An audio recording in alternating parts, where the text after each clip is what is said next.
So the contributions of the research is sort of a label of Art Digital Jewellery, where we discuss our craft-oriented bespoke approaches to embedded electronics into jewellery.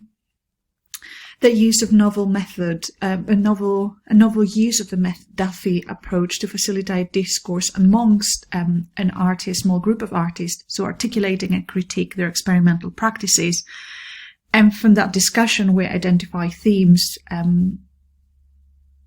to explicate Art Digital Jewellery. So in particular, its material qualities and its link to the wearer and the maker. So an argument that we make is that the appreciation of these unique practices that are experimental and artistic in its nature may enrich perspectives of design in wearables, marrying craft with technology and personalisation of experiences. Before we go further into the presentation, I would like us to sort of set up the scene and discuss some definitions that I'm going to use in this next couple of minutes. So wearables are products worn by subjects who intelligent systems sense and manipulate. Wearables find applications in military research, in healthcare, in fashion and performance. So when I refer to the term digital jewellery, they're also interchangeable terms such as smart jewellery or interactive jewellery, sometimes also computational jewellery, but broadly speaking are jewellery pieces with embedded electronics. And most of the times they are sort of the traditional forms of jewellery. When I refer to contemporary art jewellery, I refer to a self-reflexive studio craft practice that is oriented to the body, critically reflecting on the history of the jewellery and adornment field through independent art practices that result in work where wearability, or the body, is defined within the subject. And Art Digital Jewellery are art and craft-based physical digital practices that stem from contemporary art jewellery practice. So quite often when we think of digital jewellery, or you Google it, we will see a picture on the left side which is encased fitness trackers in customizable accessories. In this case, it's made out of gold.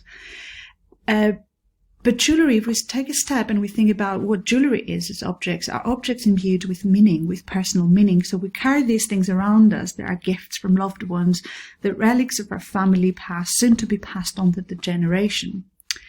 So I'm sure you cannot relate to the picture on the right side, which is a ring that somebody is wearing from her great-great-grandmother. So the ring continues to reflect personal identity and enduring marriage, family history and time, which is to say it's full of information. Nobody in their right mind would ever consider calling them wearable data, wouldn't they?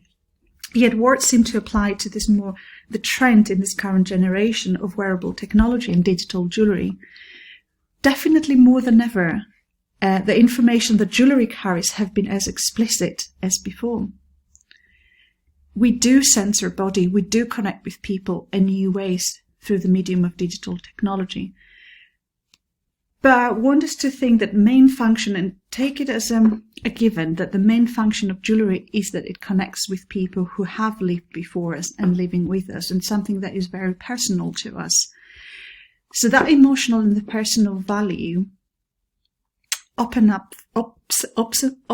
up fascinating perspective on how people attach themselves to jewellery, and I would argue to digital jewellery as well. So contemporary art jewellery gives us sort of a lens to discuss the potential of digital technology within jewellery practices through the expressive potentials of technology on the body.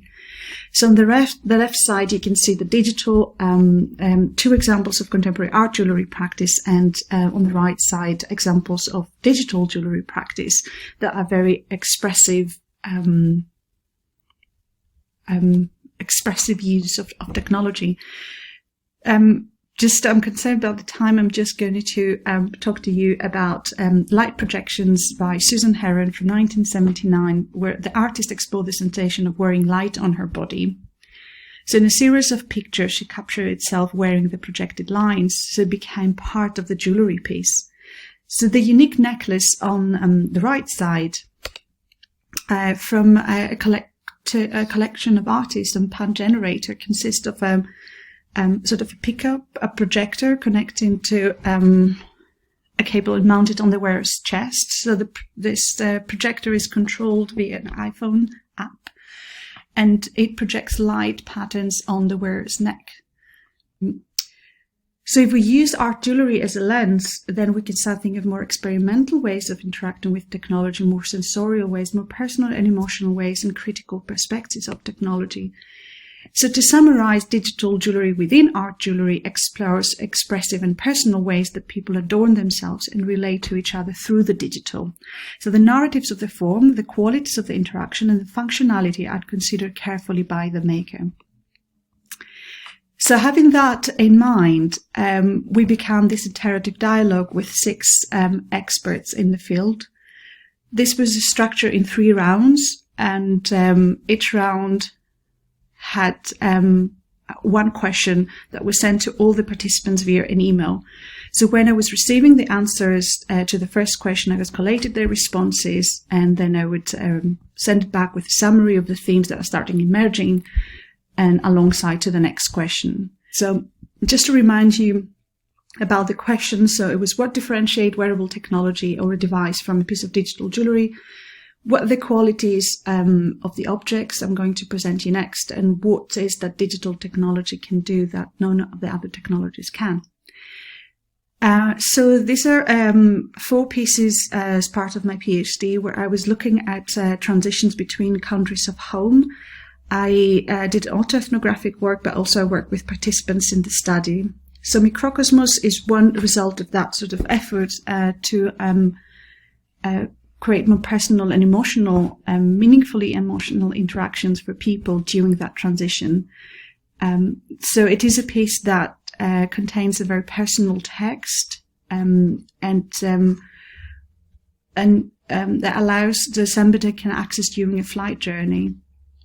So when the plane reaches its maximum altitude, an LED light inside the piece gradually illuminates, allowing the individual to manually focus on the text by by moving the slider on the right side of the piece. Similarly, Topi has a set layers of microfill enclosed within the piece and electronics that when a light source is required within the form to allow somebody to navigate, to go through these layers of film. So when a person holds the piece, then the surface of the piece is made out of silver, contracts electricity, and then it turns on a small LED light. So that allows somebody to navigate again through this microphones for a couple of minutes. So Togetherness is a set of 4 brooches, and the piece capture the time and the duration when the piece are worn by each 2 wearers. So the electronic components within its brooch capture time and data, comprising how long and when the brooches are worn. And the chronos brooches are a result of the time. Of the time within their relationship. So an artist responded to that time. So Traveling with the Sea is a purely conceptual piece. It is a piece of aeroplane that remains on the plane, but the wearers can wear and interact.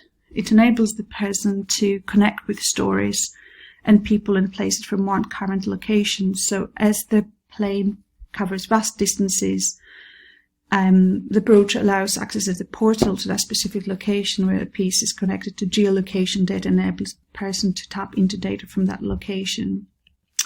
So the themes that came out from the findings from the research there are that the digital jewellery links explicitly with the wearer. Digital jewellery are against uniformity, general target groups and instruction manuals. So there is no manual, and usually digital function is not quantifiable. They carry private meanings, and then they have distinct meaning that might only be known by the wearer and those close to them, and acknowledging each and every wearer's idiosyncrasies. There was a clear consensus between the respondents that wearables are designed on a large scale as mass-produced products, and they are driven by functional values. This allows people to use them for their function, for example, for a fitness tracker, whereas the functionality of our respondents' work can be interpreted only by the wearer or the owner. So the participants agreed that the visual qualities of art digital jewellery play a key role in their practice. They were intrigued by the range of materials used in making the pieces, from twig to resin to metal. And there is a perceived importance of integrating the physical and the digital element of the pieces, as well as combining meaningful the function of the piece with its form. The main function of digital jewellery is to hold digital data, which can be accessed in certain conditions. This data can also be stored in the piece. There is an interesting discussion about dynamic data that is dynamic and unique for the wearer as well. So digital features require physical presence and typically a physical action of the wearer. Arguably interacting with digital mechanisms, opening and closing a locket, feels more intimate and personal than pressing a button or using a familiar interactions with mobile phones, for example, tapping or touch-based interactions, as we can see in the digital locker example on from Purple Technologies on the right side. Some tensions, two tensions that alongside, so the digital should be self-contained and not work alongside an application. They highlight the necessity for digital jewellery to be durable, as over time wearers can create meaning via both the digital interaction, so viewing the digital content, but also the physical interaction, keeping, holding and wearing the piece. So just in conclude, we discuss digital jewellery as a studio practice when the material exploration, the narratives and storytelling are really important in the practice. Then jewellery-based interactions inform the interaction between the wearer and the piece.